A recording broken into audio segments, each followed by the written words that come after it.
So here we are, where's Splinter Cell Double Agent on the Xbox 360? Sam Fisher's fourth adventure on a Microsoft console and first on the Xbox 360.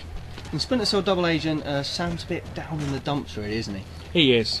After he receives the news that his daughter had actually been run over and killed in a car accident, he decides to become a double agent, as you do. Yeah, obviously.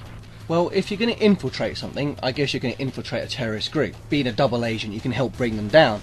But with Splinter Cell Double Agent, you have these two bars. You've got basically one for the good guys, one for the bad guys. Because you have to kind of balance these and do things, you know, for the good guys, for the bad guys, so forth. And, you know, you need to try and make sure that you don't, you know, mess up any of the missions. Otherwise, you could be in trouble. Yes, I mean, yeah, the options are, you know, you're going to shoot your boss in the head or not. It's not like other less consequential choices like should you wear a blue jumper or a red jumper one mission. Exactly, yeah, you know, it's not really, that's not going to really change anything. No. But, you know, shooting your boss, not shooting your boss, might have a few consequences, you know, might get in trouble. It's the online aspect of the game which everyone's talking about really now. Everyone's interested because it's now 3 versus 3, so it's not the same as it was previously. Although it works quite well, there are quite a few omissions that Pandora fans I think will miss a lot. Yeah, definitely, yeah. Also, they've made it a lot more arcadey this time around. They've streamlined a lot of the game. The game is more emphasised of trying to hide in the shadows rather than actually trying to get the other guys.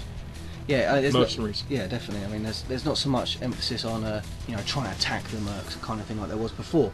Yeah, but deathmatch. But the object of the game was not to actually fight the mercs. It was to keep out the way as much as possible because the object is to sneak in and sneak out of being detected.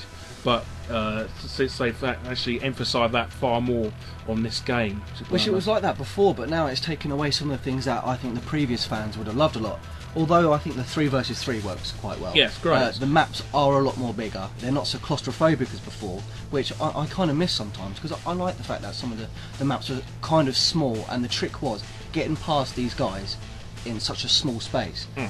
Yes. But the game works out quite well. It's got some nice environments. The graphics work quite well. I mean, they're not perfectly next gen, but they're all right. I mean, it does still look like an Xbox game in high definition, but most of the first generation games do look like that. Hopefully, it's using the Chaos Theory engine, Yeah. basically like a revamped version of that a little bit. But I heard the next Splinter Cell game is going to be using the Unreal 3 engine, so you might see quite a bit of difference between this one and the next one.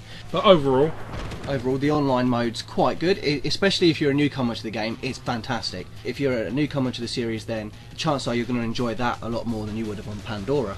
yeah. But co-op's a bit disappointing. Yeah, Single player works well Yeah, enough. I definitely found it easier than Chaos Theory. The single player. Yeah. The single player, yeah. It's a game definitely worth picking up, especially if you intend to take it online. A bit of versus mode is always fun.